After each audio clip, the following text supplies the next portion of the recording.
after we practice all of the facial features and we draw ourselves from a photo, we're on to the final project of portraiture in watercolor. So that means that you have found a picture of yourself, friends and family, at least 3 that you surround yourselves with, and you found good photos that are of the face and shoulders. You don't need the extra background or body. We need a focus of their face. They can be wearing some accessories such as sunglasses. As long as the rest of their features are being shown, I'm okay if you have some sunglasses on some people, but not every single person, because then we aren't able to practice drawing the eyes. Once we have our photos, we're on to doing continuous contour.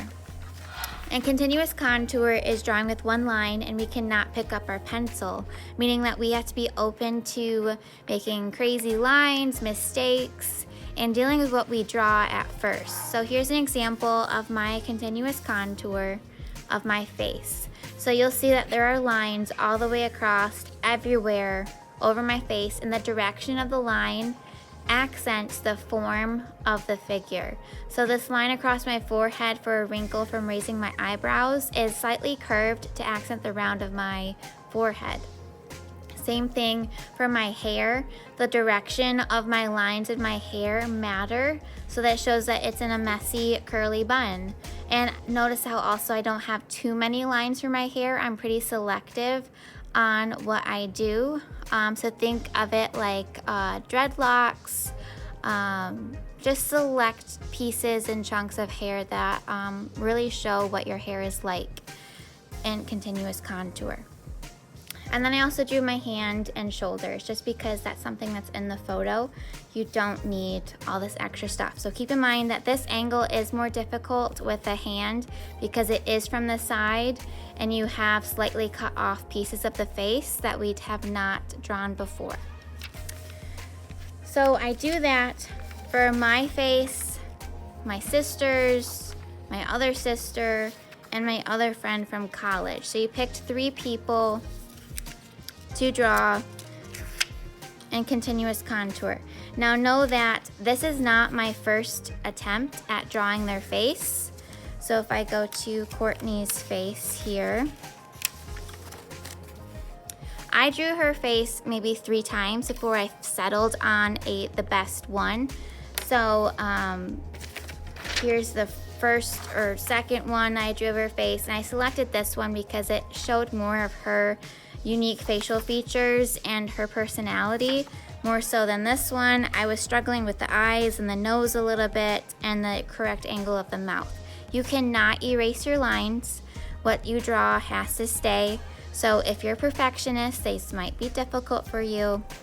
We're not aiming for realistic, we're aiming for just some similarity and attention to the use of our line. So how do we do this? How do we draw in continuous contour for a face? So I'm gonna let you do some cheating and hacks instead of just winging it and starting on a blank sheet of paper. And knowing from our portraits, we always start by marking. So if I'm drawing, select somebody here, my sister Sandra. Okay, I'm gonna start by marking her face before I start my continuous contour. So I'm gonna start by drawing that line that goes down the center of her face and is slightly angled. I'm gonna mark where her eyes would be. It's probably about where her eyebrows are, and her eyes go right about below that. Notice how I'm kind of curving the line, so it kind of curves with her face. Nose. Mouth. I know that my nose width is 1 eye length, and then my face is about 5 eyes wide. However, if I look on this side of her face, I know that's not 1 eye length, so I'm gonna have to alter my measurements and kind of cut off this side. So if I measure this eye to this side, it's about half of an eye over there. I then can measure using my eye length. Is this 1 eye width from the chin to the bottom lip? It is. So from the bottom lip down, I know that's one eye length, and then from the bottom lip to the nose tip is also an eye length as well. So bottom lip to nose tip.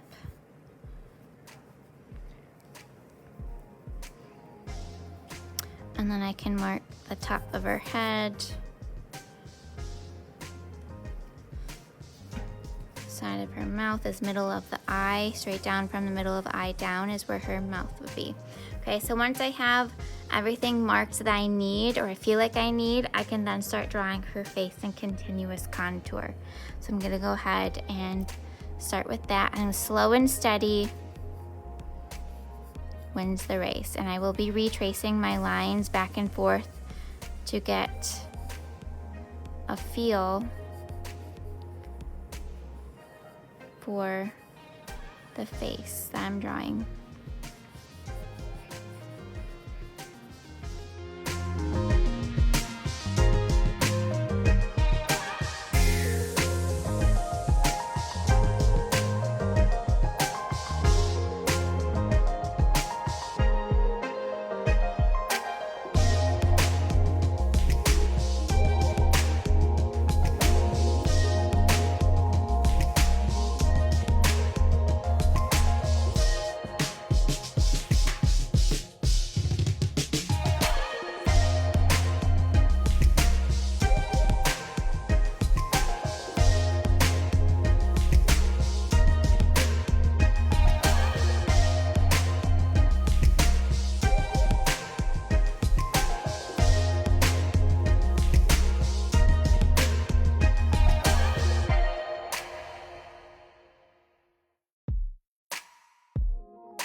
Okay, so that would be about it.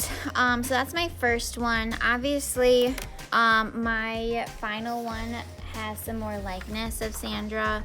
So here's this one compared to this one. So I kept on going until I got my one that I'm going to choose for my final artwork. And then once I got it finalized, I outlined it in a black marker, which is gonna be very important. Say you do need to start over, say this isn't it, you're like, okay, I need to do another one. Do not flip it over. If you flip it over, it's going to interfere with the tracing that we're going to do because you're gonna have too many lines to see through. So do not draw on the opposite side of your paper, and this is just copy paper. So hopefully you have enough to go through because it's just cheap drawing paper to draw on. So do as many as you need to get the one that you like. And then you'll notice that if you look through here, there are some lines that I kind of ignore just because I'm very sketchy. So I just picked my final lines that I needed and wanted for her face, and then that was it. Once I got all of mine, including my own face, you should have about 4 faces completed with marker, okay?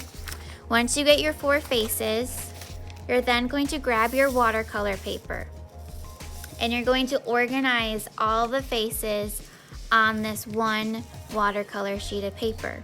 Okay, so when you get your watercolor paper, you're gonna go to a window and you're gonna probably tape up these pictures on the window, and you can slide them underneath of each other and it should shine through so you can see the lines going through it. So I'm gonna grab my light pad.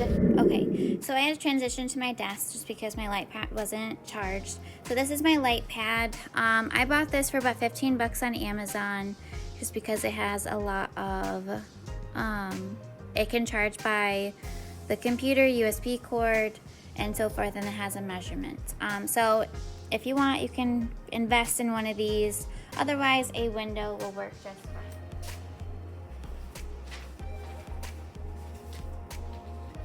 So once I have my watercolor piece of paper, then I'm going to set my drawings underneath of where I want to trace, okay?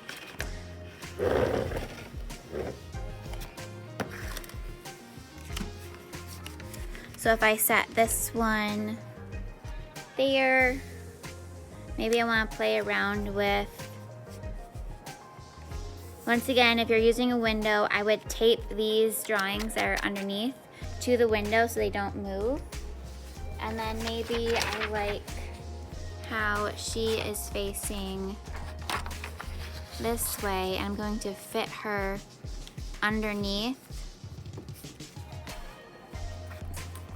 And I'm just gonna organize these faces how I need them to be until I get all 4 of them on there. Now you want your portraits to fill up the space, so don't draw too small. You want to draw big. So fill up the size of the copy paper, and then you're going to trace these. So this is why it was important not to draw on the backs, because say I did draw on the back of either of these faces, I'd be seeing way too many lines that I need to see, and it gets confusing. So draw only on one side of the paper, outline it in black, and it'll become easier to see. Then trace this in pencil. So then if I switch to my done one,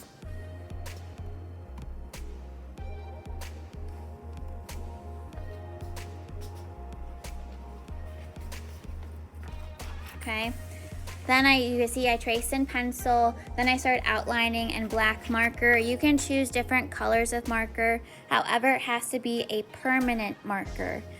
Permanent markers will not bleed because we are going to eventually be painting this in watercolor paper. Okay, so all of my faces fit differently together. Notice I have a bit more space at the top up here. I do like how my face is turning to the right, she's turning to the right, and these are kind of pulling me back into the center. So it kind of creates this circle. So just be creative on how you organize your faces, pay attention to direction, and play around with the composition. So how you place the faces and how everything is placed, okay? So that is the gist of the project and how you're going to get started with continuous contour portraits. Let me know if you have any questions. Feel free to comment on this video. If you are just watching for fun, all of my students, however, email me if you have questions. All right, good to go.